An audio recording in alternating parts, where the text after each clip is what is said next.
Région du Darfour en proie à la guerre civile et au choléra, au moins 40 morts dans cette zone de l'ouest du Soudan, l'espace d'une semaine. Bonjour Claire Nicolet, responsable des opérations d'urgence pour Médecins sans frontières. Vous alertez sur l'épidémie en lien avec les conditions sanitaires au Soudan. Oui, tout à fait.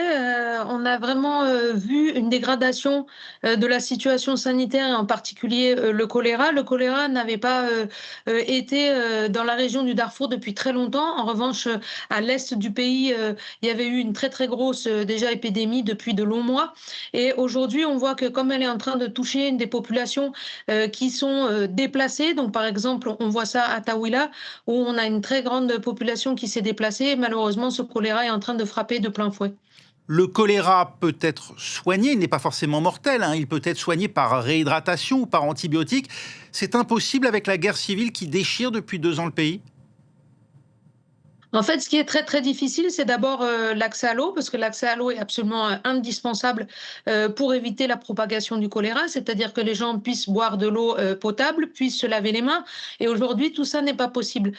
Donc ça, c'est déjà, une première re problématique qui est bien sûr due à ces déplacements de population, à cette guerre qui frappe de plein fouet, donc le Soudan et puis aussi par rapport au fait que c'est très difficile pour nous, organisations humanitaires, d'apporter en temps et en heure, ce qu'il faudrait pour soigner, le choléra, par exemple, donc c'est-à-dire amener nos médicaments en temps et en heure et bien sûr en quantité suffisante aussi.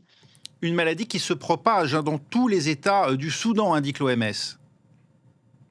Voilà, malheureusement, là, on voit vraiment que c'est en train de grignoter petit à petit, village après village, ville après ville, et donc notamment cette région de Darfour qui est en pleine épidémie, aujourd'hui et on voit, des centaines de cas par jour, qui se multiplient dans cette région. Cette région spécifique du Darfour, cette ville de Taouila notamment, elle fait l'objet actuellement d'un siège des forces de soutien rapide. C'est l'une des dernières grandes villes encore tenues par l'armée régulière. C'est ce qui explique, d'après vous aussi, les difficultés particulières pour la population sur place?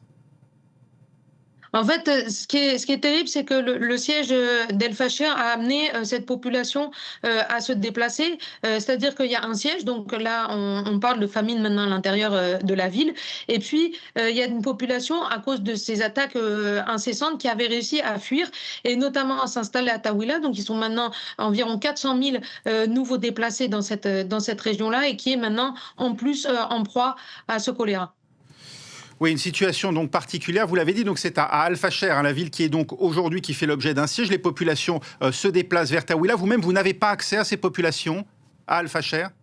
Donc exactement, la population d'Al-Fachir, elle est vraiment laissée, pour compte complètement puisqu'elle est vraiment sous ce siège, sous une cloche hermétique, et personne ne peut y entrer.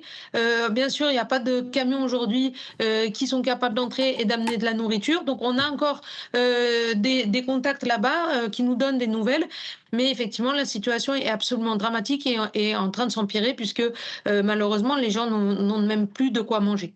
Merci Claire Nicolet d'avoir été avec nous en direct sur France 24, responsable des opérations d'urgence de Médecins sans frontières pour alerter sur l'épidémie de choléra actuellement au Soudan.